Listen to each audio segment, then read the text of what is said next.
En Fidel y en Raúl, porque ellos tienen, como nadie, la cualidad de tener todas las autoridades morales posibles para pedir cualquier sacrificio en nombre de la revolución. No va a venir nadie, ni mercenarios, ni cipayos, ni pseudo-intelectuales. Al que asome la cabeza, duro con él, Fidel, duro con él. Al que asome la cabeza, duro con él, Fidel.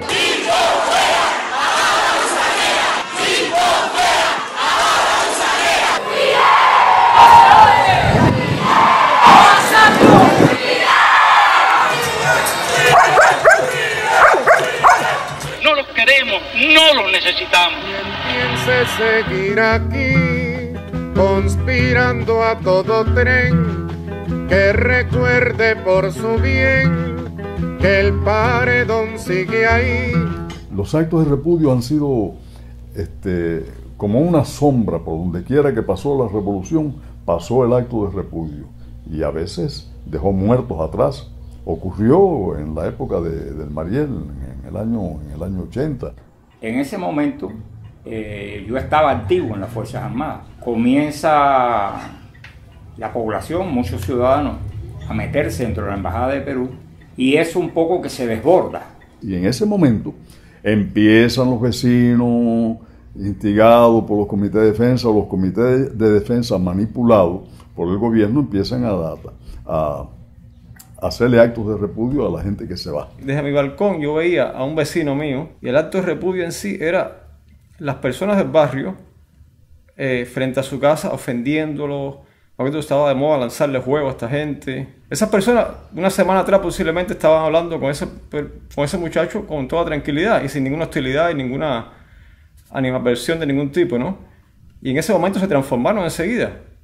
Era como si lo hubieran odiado toda la vida. E inmediatamente que uno de los vecinos del barrio, Carlos Berenguer, Carlitos que le decían, anunció que se iba del país, se organizó todo por centros de trabajo, personas para ir a hacerles repudio. Ya no son los psiquitrillados los que se van porque les quitaron la tierra, porque les quitaron las casas, ni mucho menos, sino porque les han quitado la fe. Y otros porque no creen sencillamente en el comunismo, sencillamente no se lo tragan.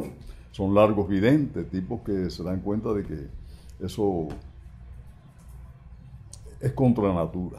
Lo de Carlitos se convirtió en mañana, tarde, noche, madrugada, tumbadoras, altavoces, no dejaban dormir al barrio, pero además los oprobios que le decían un hombre que hasta el día anterior había sido militante del partido, había tenido un alto cargo en el puerto, y de pronto era un traidor, lo insultaban y le decían oprobios de todo tipo, de su mujer, de él, con sus hijos dentro de la casa.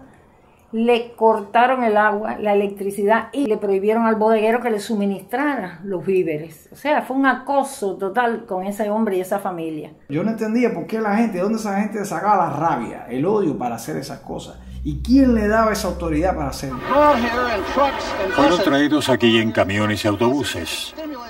Esto ha sido estimulado por el gobierno y el ministro de Relaciones Exteriores no contesta mis llamadas. Esto no fue espontáneo. A nadie se le ocurrió coger 4 palos y darle palos a los vecinos. Eso no es así. Sin lugar a dudas que fueron orientados y organizados por el partido y por las organizaciones gubernamentales, por las organizaciones políticas, y se crearon los grupos para que se hiciera.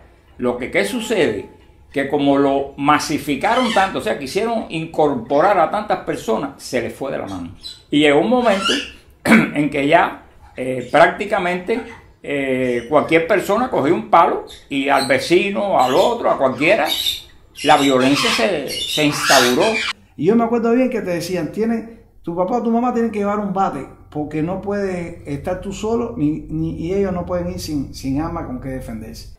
Y vino un día llorando y me dijo, tía, mira lo que pasa, la directora nos reunió a todos los alumnos en el patio para repartirnos piedras y palos, para que le cayéramos a pedradas y a palazos a un profesor haitiano, magnífico profesor de esa escuela, que él distinguía mucho a mi sobrina, y me dijo mi sobrina, yo no puedo hacer eso, tía. Digo, no, tú no puedes, no, tú no lo vas a hacer. Yo tenía 10 años, yo estaba en el balcón de la antigua casa, la casa de mis abuelos, donde vivía junto con mis padres, y venía corriendo un hombre por la calle, abajo, y un grupo de personas atrás con palos, con piedras, venían gritándole, párate escoria, no se me olvida nunca, párate escoria, párate ahí, párate escoria. No sé si le dieron alcance. Bueno, a ese pobre profesor haitiano lo arrastraron desde ahí, desde 21 hasta Potín, hasta Línea, y la cabeza le iba dando en los contenes. Y veo que vienen 3 ciudadanos con cadenas en las manos, como a 200 metros donde nosotros estábamos. Y yo le digo a uno de los oficiales, digo, hazme el favor, ve a ver a estos ciudadanos y dile que vengan acá. Y le digo, ¿a dónde ustedes van? No, nosotros estamos buscando los traidores que se van para darle golpe. Digo, ¿y quién les indicó a ustedes que tenían que hacer? No, nosotros nos reunieron en el partido y nos dijeron que le diéramos con cualquier cosa. Digo, sí. Digo, hazme el favor. Me dejan las cadenas dentro del jeep. No, pero eso es una orientación del partido. Digo, me dejan las cadenas dentro del jeep o los monto ustedes en el jeep y se van con las cadenas. No está autorizado que nadie ande, por lo menos en el punto de control que yo tengo, nadie puede andar, ni con cadena, ni con palo, ni con nada de eso. Yo decía, ¿qué está pasando? Esa gente lo que se quieren es ir, esa gente no va a agredir a nadie. Esa misma gente que hoy en día mantiene al país en pie, mantiene al país enviándole remesas, etc. El CDR decía que los que vivían en la casa no podían salir a los portales, porque en los portales la gente se quedaba a dormir de otras provincias que venían por montones. En definitiva, se autoriza ya la ida por el Mariel. Y para la gusanera, ni una solitaria toalla, metralla, mucha metralla, para la conspiradera, al que asome la cabeza, duro con él, Fidel, duro con él. Y ya después empezaron los actos de repudio contra la disidencia, contra los que no estaban de acuerdo, los que no pensaban igual que el gobierno, los que se rebelaron, los primeros, donde se cometieron salvajadas. En el año 1993, a Teresa Fernández, que había sido mi mujer, yo tenía un hijo con ella, Rubén. Ella estaba casada ya en ese momento con un científico llamado Rolando Roque Malherbe. Había sido el introductor de la zeolita aquí y demás. Y cuando llega el periodo especial ocurre que se trancan los presupuestos para la investigación y entonces él plantea que tenía contratos para varios países y le dijeron que no. Y entonces como el tipo no encontró aquello razonable, ni mucho menos, todavía no se había ido ningún científico de Cuba, no lo habían autorizado. El tipo se plantó y eso ya los convirtió en disidentes. Empezaron lógicamente a reunir los grupos aquellos, esos llamados grupúsculos, esas corrientes, las empezaron a reunir, a unir. Y esto, claro, fue una cosa tremendamente peligrosa para el gobierno. Finalmente, el gobierno ya le accedió a que se fueran. Pero antes de que se fueran, a Rolando se lo metieron preso. Yo recuerdo que les metieron un mitin de repudio en la esquina de Ulloa y Santa Teresa. Tenían puesto cámaras de televisión en un poste de la luz. Y había unos ninjas que ya estaban subidos en la azotea de la casa. Porque ese día estaba anunciado que se iban a reunir ahí los jefes de los diferentes grupos del país, los más connotados, los más conocidos. O sea, Lizardo, Vladimiro, Bon, Payá, ese grupo se iban a reunir allí en la casa.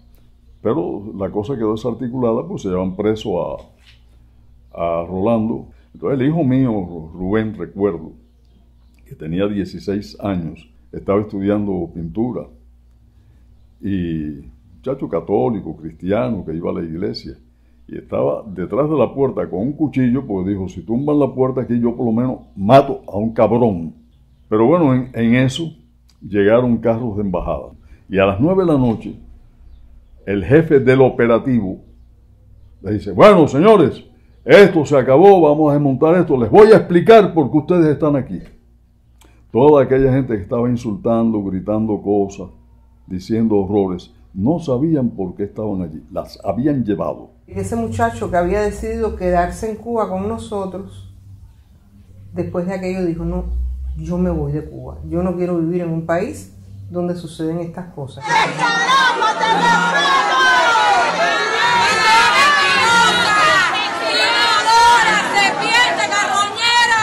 Supe por un tuit que frente a la sede de las Damas de Blanco estaban haciendo un mitin de repudio. Me metí en un bulto de gente.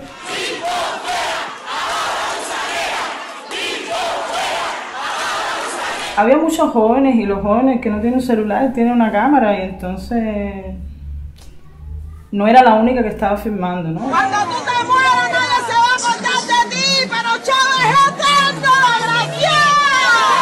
Mira, si no es por el 10 de octubre todavía te están dando látigos sin vergüenza, descarada. Debería darte pena con la peluca vieja esa. Pero una vez que yo estaba adentro, yo empecé a sentir un terror. Porque... Dice Marisa que deje entrar para meterle golpe.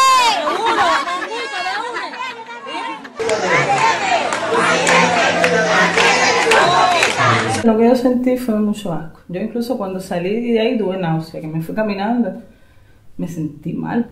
Espantoso, espantoso.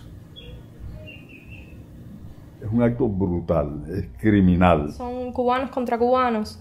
Hay gente que está siendo asusada para molestar a otros cubanos por su manera de pensar, por en este caso por disentir. Uno siente, sobre todo, yo pienso mucha vergüenza.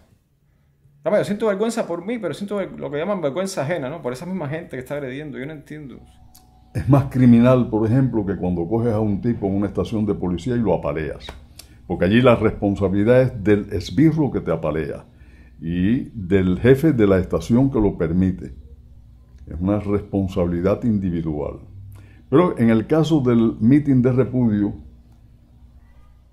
tú estás incriminando, estás implicando a toda una comunidad. Pienso que hay un mensaje de impunidad total. Pienso que una de las cosas que te quieren decir directamente es: tú eres un indefenso legal. Es importante señalar que la labor fundamental de los actos de repudio es amedrentar a la sociedad, amedrentar a todos los ciudadanos y sobre todo exacerbar el odio, exacerbar ese sentimiento de rechazo, de repudio hacia otro ser humano simplemente porque piensa distinto, porque piensa diferente. Fidel Castro y Raúl Castro han hecho de la nación cubana su laboratorio y en él han manipulado y exacerbado los sentimientos más turbios de la naturaleza humana. Los actos de repudio son parte de esto. Han tenido como objetivo marcar como apestados a personas libres, a personas que no son autómatas ni programables por ese régimen, para evitar que contagien a la gran masa de obedientes. El mitin de repudio, de algún modo, pretende que todo el mundo pinche, para que todo el mundo se sienta partícipe. Y entonces todo el mundo esté obligado a defender. Como todo el mundo se siente culpable, es acabar con la inocencia de la gente, es implicarla. No tienes por qué fusilar a 1 millón de personas. Simplemente fusilas a uno delante de 1 millón de personas y es ejemplarizante. Toda dictadura comienza con grandes sacrificios humanos, con grandes pogromos de sacrificios humanos, fusilamientos, campos de concentración como el Cuba, la Unión Soviética, la ex Unión Soviética, y luego la gente se queda con eso grabado y lo transfiere a la generación que le sigue o a la que nace después. El miedo a algo intangible, algo que no pueden definir qué es. Esa es la dictadura de conciencia, y los actos de repudio son una herramienta de esa dictadura de conciencia con la cual se sostiene un poder político de las características que está ahora mismo gobernando Cuba. Vi un documental escalofriante, Los fantasmas de Ruanda, y me llamó la atención que a los Tutsi, que fue el grupo terriblemente masacrado, les llamaban cucarachas. Aquí en Cuba se llama gusano a las personas que disienten, que tratan de pensar y actuar libremente. Hago este paralelo porque el genocidio que ocurrió en Ruanda, esa guerra civil devastadora, es el resultado de un germen de odio que se inocula y que hace, como es el caso de Cuba, que un ser humano llame a otro gusano. Caballeros, no hay razón, que no hay razón, caballeros, de que se le pongan peros a nuestra revolución. Al que asome la cabeza, duro con él, Fidel, duro con él. La Declaración Universal de los Derechos Humanos, de la cual Cuba es signataria, y que la Revolución Cubana, a partir del 1 de enero de 1959, ha convertido en su principal misión garantizar los derechos básicos para todos los cubanos sin distinción de credo, raza, sexo, opinión pública.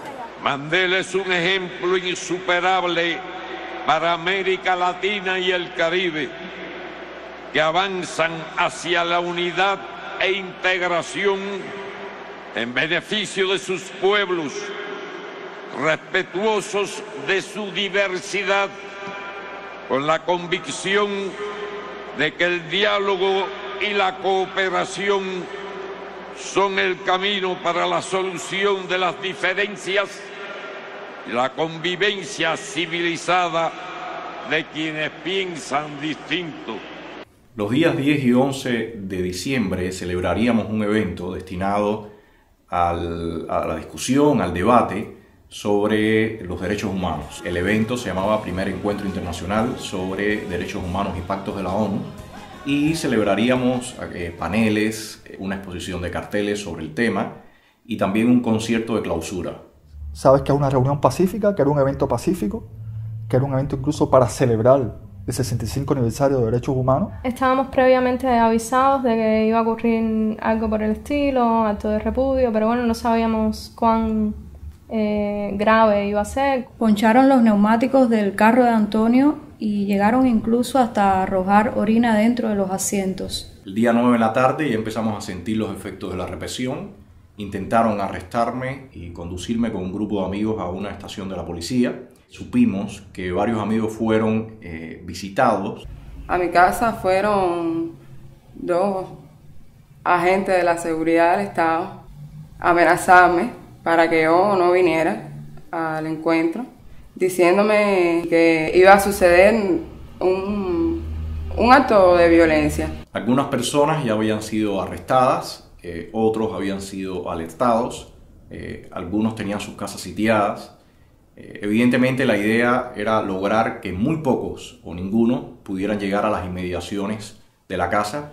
Antonio hizo una carta a Raúl Castro responsabilizándolo por cualquier posible episodio violento durante la celebración del evento. El 9 de diciembre ya había un cerco policial de varias cuadras a la redonda que yo misma pude documentar subiéndome al techo y filmándolo incluso en la madrugada. Nosotros compartimos en Alemania en el Festival del Vira. Sí, hace una pila de años. Qué hola. ¿Y qué tienen montado ya cosas por ahí? Sí, eso está en la casa de policía, ahí está allá y con la bombita para arriba, frente del Tito de la familia, gente. Tuviste que llegar, estaba bailando. Yo no esperaba de que hubiera algo tan horroroso. Yo estaba asustado, tenía miedo. Una casa sitiada donde nadie podía entrar o salir. Yo no sé si llamar a eso un acto de repudio, porque ante todo parece algo así como una operación militar. Esta vez yo lo vi un poquito más exagerado que de costumbre. Era para enmascarar el atropello que ellos estaban preparando y que estaban cometiendo. O sea, que era no dejar entrar a nadie al estado de SAT ese día, que era un día muy importante, era el día de la Declaración Mundial de Derechos Humanos, ¿no? Me tiraron casi al piso, recibí ese toletazo tan fuerte en la cabeza. Fue de espaldas incluso, no sabía ni cómo, o sea, que no tuve tiempo ni de defenderme, ¿no? Me rompieron el cartel que yo tenía que decía yo me opongo a la violencia Pero bueno, después vino una orden, parece mayor, donde me sacaron de la patrulla a mí y me dijeron, señora, la vamos a dejar entrar porque usted tiene unas 2 niñas de 7 años ahí dentro, pero le queremos decir que cuando se forme lo que se va a formar, usted no se vaya a alterar ni vaya a haber problemas, trate de cuidar a sus hijas. Fue lo que me dijeron, eso me lo dijeron. Pero me trataron muy re mal. Me pidieron carnet de identidad, le dije quién soy yo soy un músico, soy director de orquesta, vine por una actividad, no dije qué actividad era, porque sabía que si decía dónde era, me iban a apresar. Me dijeron, siéntese ahí porque no pude pasar para allá. Y aproximadamente 2:30 fue que yo pude entrar a la casa. No hay ley, no hay abogado, no hay constitución de la república, no hay nadie que te defienda. Estás tú, están tus amigos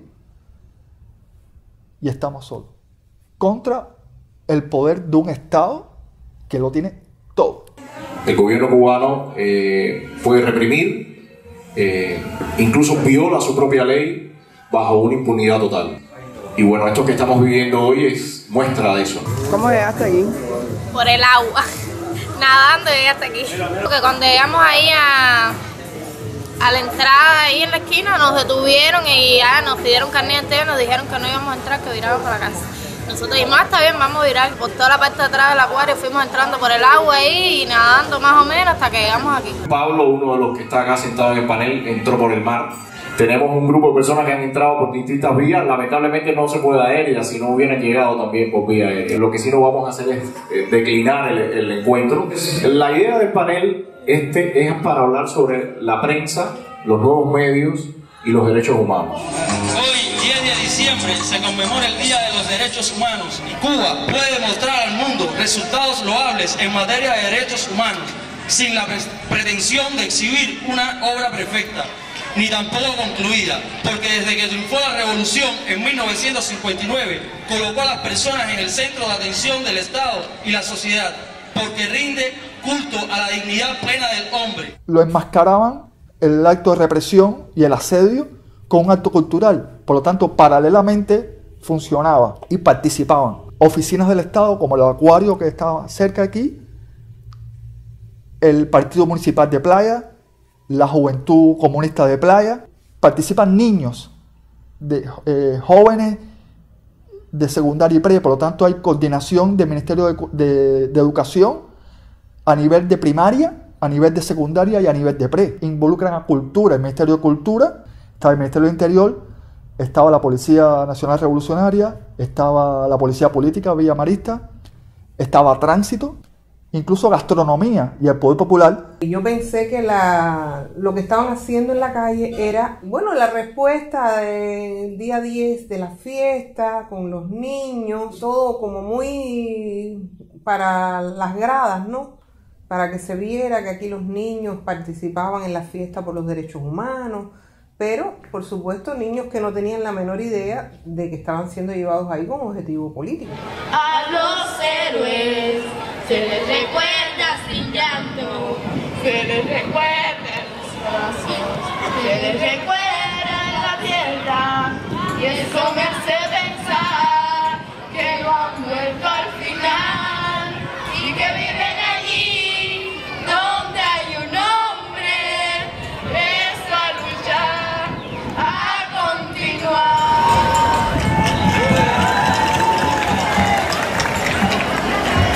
Yo nunca esperé que frente a la casa estas cosas se iban a armar.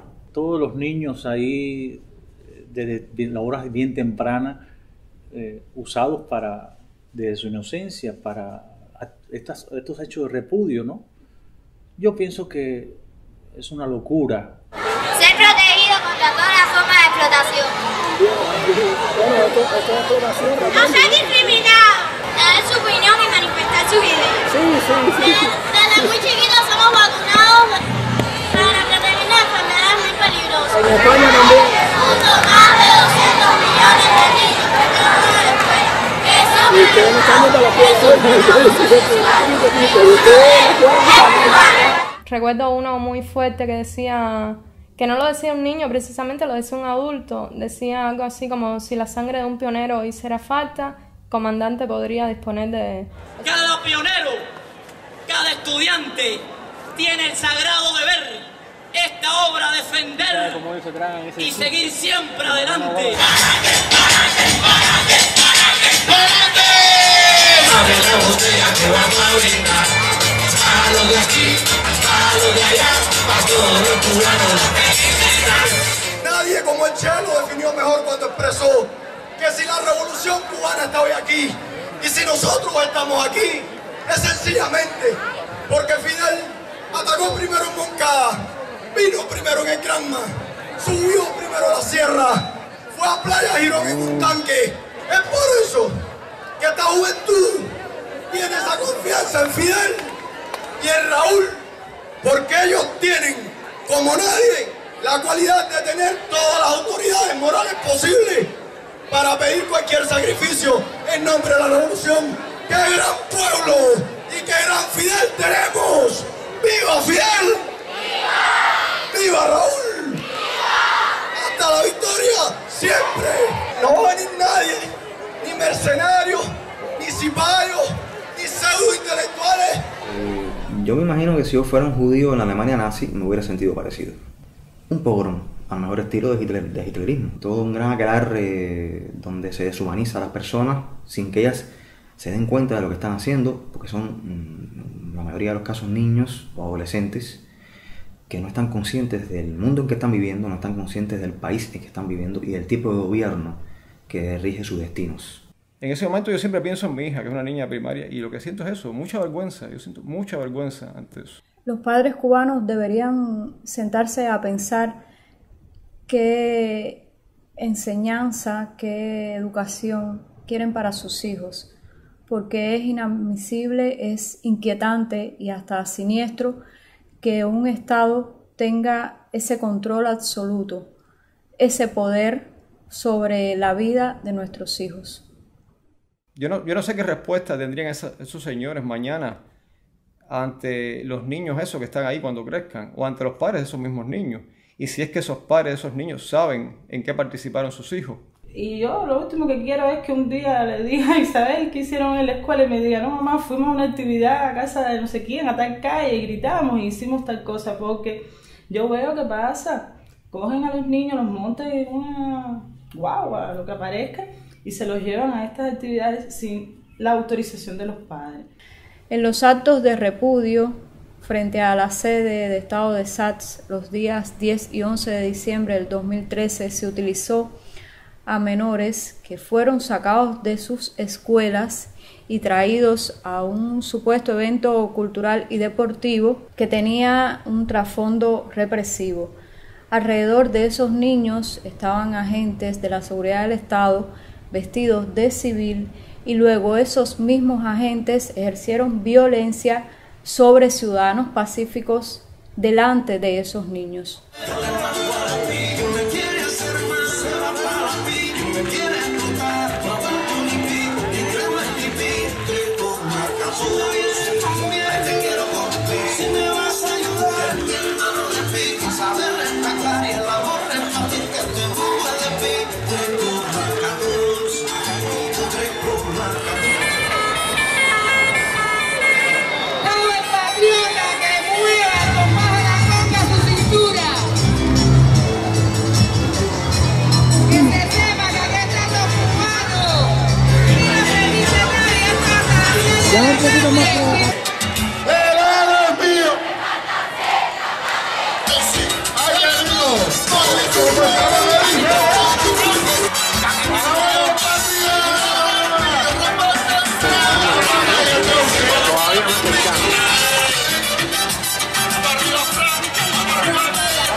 Yo siempre estuve consciente de lo que ellos estaban queriendo tramar, y esto lo hablé con Rodil y lo hablé con muchas de las personas que estaban aquí adentro. Le dije, caballero, yo por los tiempos que llevo en la oposición, porque he sido víctima de varios actos de repudio, porque he sido víctima de múltiples arrestos y golpizas, pues los conozco bien, y le dije, nosotros tenemos que estar calmados porque ellos van a estar preparando el evento para provocar un desorden. Los niños comienzan a dibujar en la calle, y entonces decidí salir a ver qué estaban pintando. Y a partir de ese momento sí noté que todos los agentes de la seguridad del Estado estaban ya casi sobre nosotros. Y atacaron a Kisi para quitarle la cámara, y ahí es donde se desata la violencia. Saben de economía, urología, y de medicamentos, la burocracia de psicología para poder distender los momentos. Pero el Parlamento abrió las puertas del armario, un comité de poetas por un premio literario. La Radio Nacional Fundel. ¡Ay, qué rico! Vamos con una rica rumba. Dice así. El necio, el Silvio Rodríguez.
Mandela es un ejemplo insuperable para América Latina y el Caribe, que avanzan hacia la unidad e integración en beneficio de sus pueblos, respetuosos de su diversidad, con la convicción de que el diálogo y la cooperación son el camino para la solución de las diferencias y la convivencia civilizada de quienes piensan distinto, de que el diálogo y la cooperación son el camino para la solución de las diferencias y la convivencia civilizada de quienes piensan distinto, de quienes piensan distinto.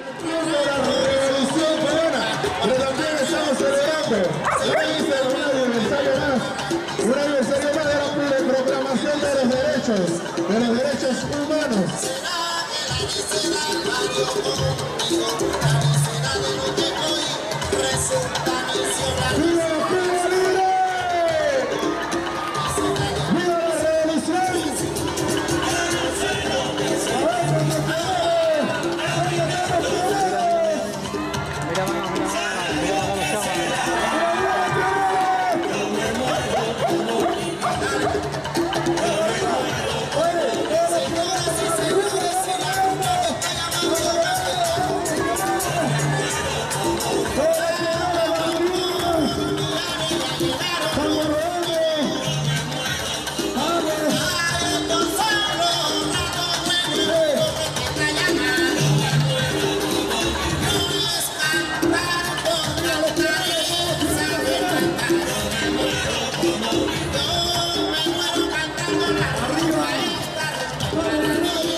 Aquí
Y a partir de esa situación que se dio con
Se llevaron a Antonio por un lado, se llevaron a Kisi, la del proyecto Zona Franca, se llevaron a Wilfrido López y se llevaron a Calixto. Los movieron en direcciones diferentes y Antonio no sabemos dónde está. Ella sigue sentada en la calle esperando una respuesta. ¡Vivan los 55 años del triunfo de la revolución! De los humildes, para los humildes y por los humildes.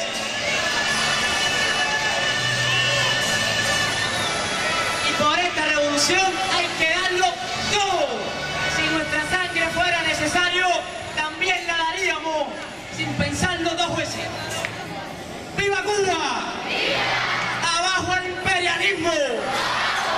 ¡Lo tenemos derrotado! ¡Tenemos el imperialismo derrotado!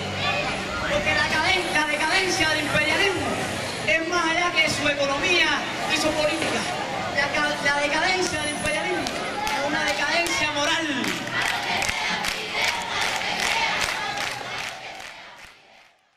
La noche del 11 sentimos que podía ocurrir en cualquier momento, que sin orden de registro, sin ningún tipo de requisito adicional, sencillamente intentaran entrar a la casa o hicieran algo peor.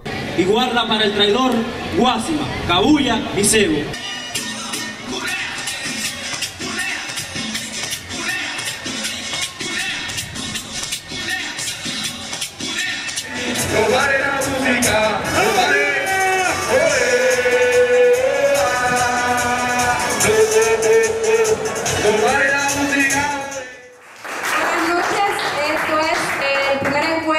Internacional sobre derechos humanos y pactos de la ONU. Ha sido fuerte la represión desde ayer. Cuando nos enfrentamos con una situación como esa, es como enfrentarte a un perro que te ladra porque te tiene miedo. Ellos no pueden creer realmente que la gente, porque aplaude y porque va a las marchas, los ame y que el pueblo esté con ellos, el gobierno. Y digo ellos porque ya la gente habla de ellos y dice esta gente. Yo creo que esta gente están bien conscientes de que lo que están haciendo es totalmente injusto y lo hacen a sabiendas de que es una violación profunda de los derechos elementales de las personas. Centenares de activistas y opositores pacíficos han sido detenidos. Estamos sitiados bajo un cerco policial muy fuerte, pero como teníamos previsto, el concierto va. Chicos, yo no canto tan bien, pero no para que me hagan un meeting de repudio. Pero hay gente que canta peor y no les hacen nada.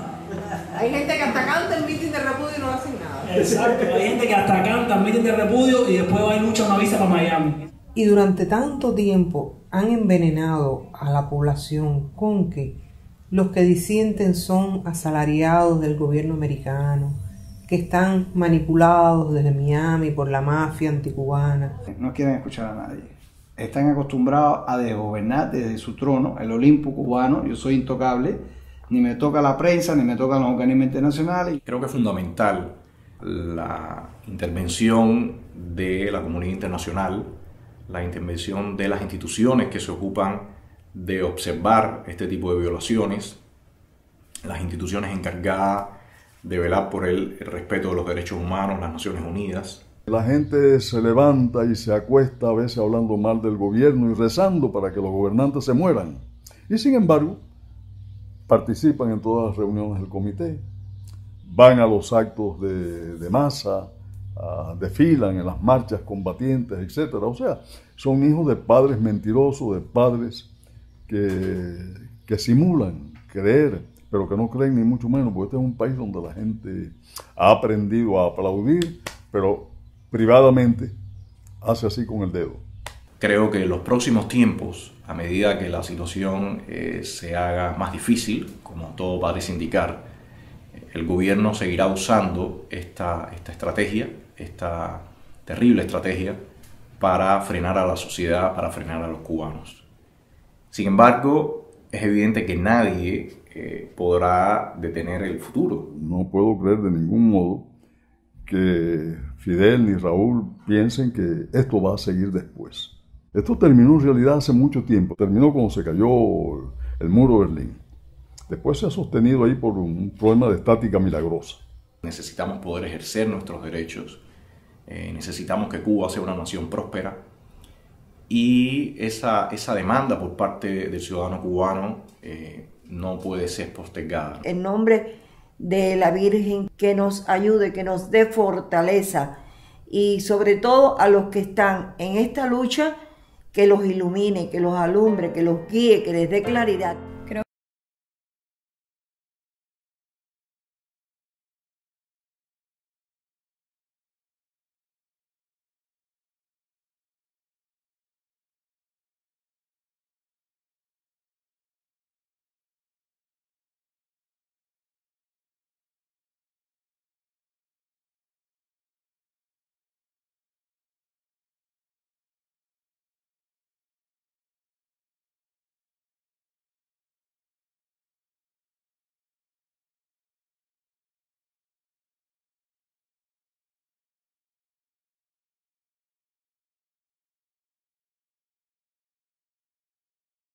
Este tipo de enfrentamiento, este tipo de violencia, Cuba cambiará y creo que ese debe ser el punto de mira.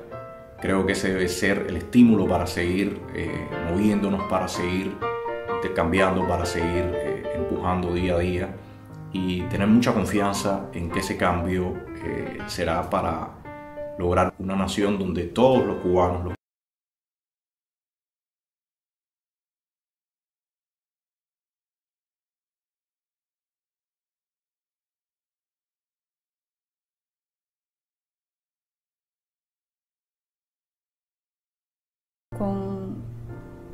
con ese algo de esperanza que nos queda, ayudar a reconstruir esta nación. La quiero dedicar a maestro Bebo Valdés, con el cual tuve el honor de colaborar en esta canción, en el grabó piano, en el disco. Un señor que nunca quiso regresar y nunca se quiso vender. Prácticamente se tuvo que ir en el año 60, obligado, porque le cerraron todas las puertas, lo botaron de todos los sitios en que tocaba, siendo una gloria de Cuba, simplemente por no quererse integrar. A esta mierda. Simplemente, por eso. Nunca quiso regresar.